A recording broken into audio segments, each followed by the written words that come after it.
കറാമത്തല്ല ഒരു വലിയനെ അളക്കേണ്ട മാനദണ്ഡം. നമ്മളെ ഈ ഭാഗത്തൊക്കെ ഉണ്ട് പല കള്ളന്മാരും. അവരിങ്ങനെ കൂടി അവർ പല കുപ്പായും പല നിലക്കുള്ളതായ കോപ്പിരാട്ടിയൊക്കെ കാണിച്ച് ജനങ്ങളെ വശീകരിച്ച് ഭൗതികമാവുന്നതായ നിലക്ക് അവരെ ചൂഷണം ചെയ്യുന്നതായ പ്രവണതകൾ, അത് തെറ്റാണ്. അവിടെയാണ് ഇതുപോലുള്ള മഹാന്മാരാവുന്ന ഔലിയാവിനെ നമ്മൾ മനസ്സിലാക്കേണ്ടത്. ഇവരൊക്കെ ഇന്ന് ഔലിയാഹു ഇല്ലൽ മുത്തഖൂൻ, അവർ ഇസ്തിഖാമത്തിൻ്റെ ആ പൂർണ്ണമായ രൂപം അത് ഉണ്ടാവലാണ് ഒരു വലിയാണെന്നുള്ളതിൻ്റെ അടയാളം.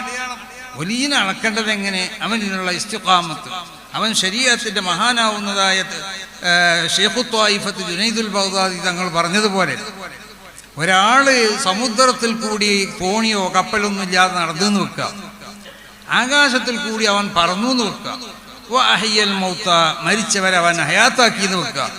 എന്നാലും അവനെ നമ്മൾ വിശ്വസിക്കൂല. അവൻ്റെ റൂട്ട് ശരീഅത്തിൻ്റെ ശരിയായ റൂട്ടിൽ കൂടി ആവണം. അങ്ങനെ ശരിയായ റൂട്ടിൽ കൂടി അല്ലാന്ന് വെക്കുക, ഫലാ തത്തബിഉഹു, അവനെ പിൻപറ്റാൻ പാടില്ല. അതുകൊണ്ട് ഔലിയാക്കന്മാരുടെ കൂട്ടത്തിൽ മജ്ദൂബികളാവുന്ന ഖൗമും ബഹാരിയിൽ അങ്ങനത്തെ ഒരു വിഭാഗമുണ്ട്. അതില്ലാന്നല്ല നമ്മൾ പറയുന്നത്. അങ്ങനത്തെ ആളുകളുണ്ട്, അവരോട് നമുക്ക് പിൻപറ്റാൻ പറ്റില്ല. അവരോട് ദ്വാരക്കണം എന്നൊക്കെ പറഞ്ഞു പോരാ. അതുകൊണ്ട് ഇവിടെ ഭീരാന്തായി നടക്കണ എല്ലാവരും ഔലിയാക്കന്മാരാണെന്നല്ല ഇതിൻ്റെ അർത്ഥം.